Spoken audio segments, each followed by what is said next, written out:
Don't listen का अगला part चालू होता है। बहुत ही सेंसेशनल पार्ट होगा दोस्तों। क्या लास्ट पार्ट में मैंने बताया था कि एरिक की मामा लेटी हुई हैं, तभी अचानक उन्हें अननोन नंबर से कॉल आता है और उधर से आवाज़ आती है, माँ इट्स मी एरिक।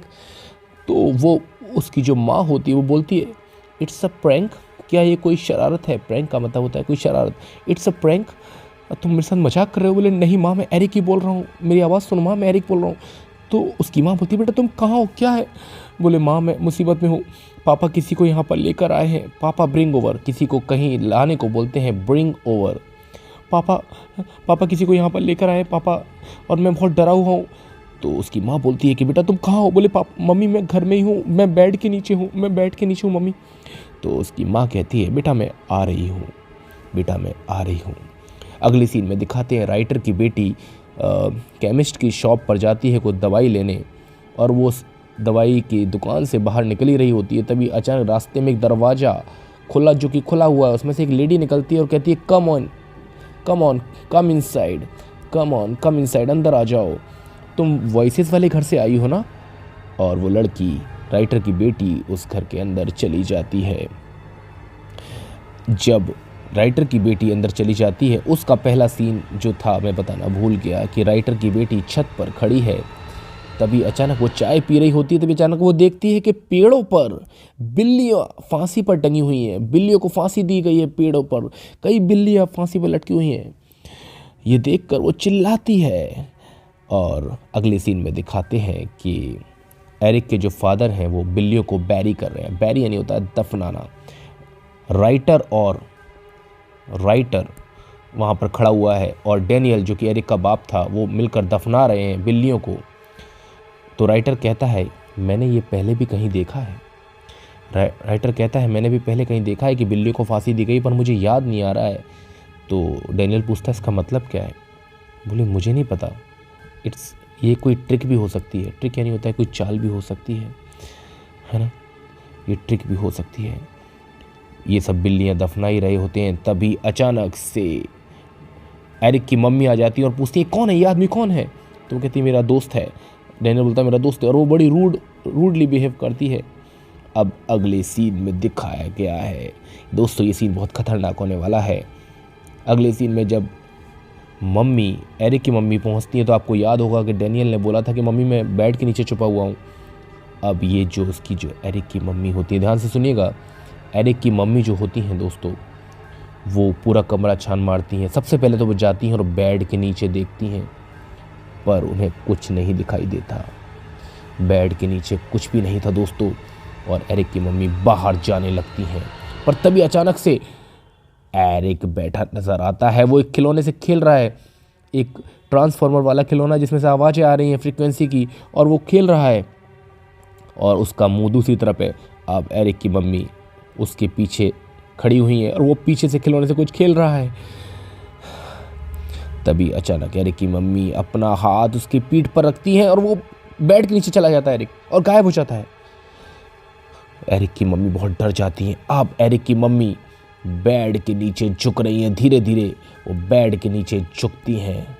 ध्यान से देखिएगा, ये देखिए एरिक की मम्मी बेड के नीचे झुक रही हैं।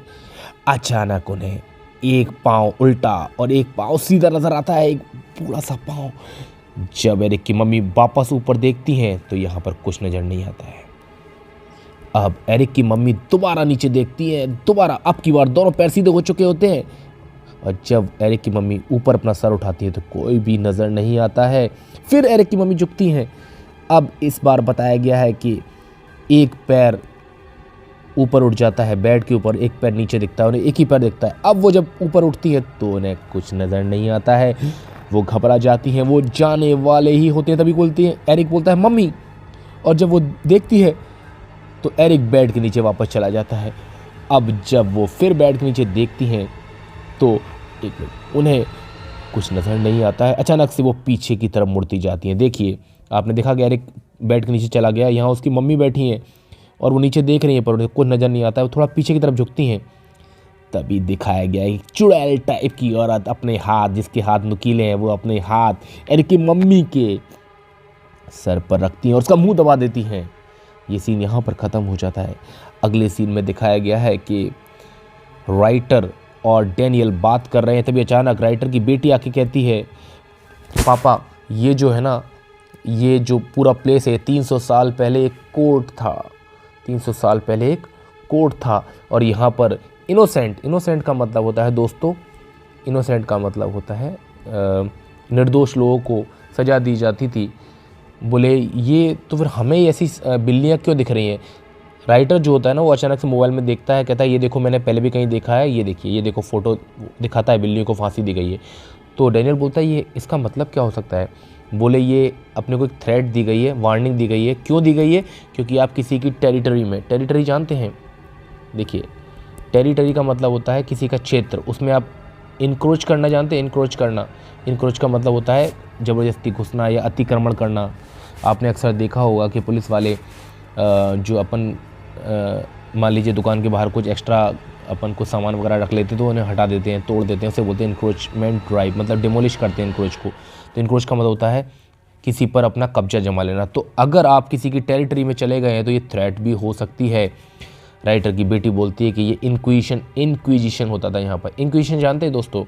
इंक्विजिशन का मतलब होता है क्वेश्चनिंग, पूछताछ होती थी, कोर्ट वाला, इसमें सजाएं मिलती थी, टॉर्चर होता था। टॉर्चर मतलब यातनाएं दी जाती थी इस मकान में, टॉर्चर होता था।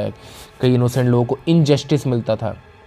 इनजस्टिस जानते हैं? अन्याय होता था उनके साथ। ये यहाँ पर उन सबकी आत्माएं हैं। तो राइटर बोलता है कि यहाँ पर एविल भी हो सकते हैं, दैत्य भी हो सकते हैं। तभी अचानक बात कर रहे होते हैं, तभी शीशे पर एक शीशा टूट जाता है और देखते हैं कि राइटर चिल्लाता है, डेनियल चिल्लाता है, क्योंकि डेनियल की जो वाइफ थी उसको फांसी लग चुकी है। वो उसका पाँव पकड़कर रोता है पर कुछ नहीं हो सकता। तभी एक मक्खी जो थी ना, वो डेनियल जो था ना उसकी वाइफ के कान से निकल के जाती है, खून निकल जाता है और डेनियल की बीवी को फांसी लग चुकी है। डेनियल की बीवी मर चुकी है। अगले सीन में दिखाया जाता है कि पुलिस वाले आ गए। दोस्तों आगे क्या होगा मिलते हैं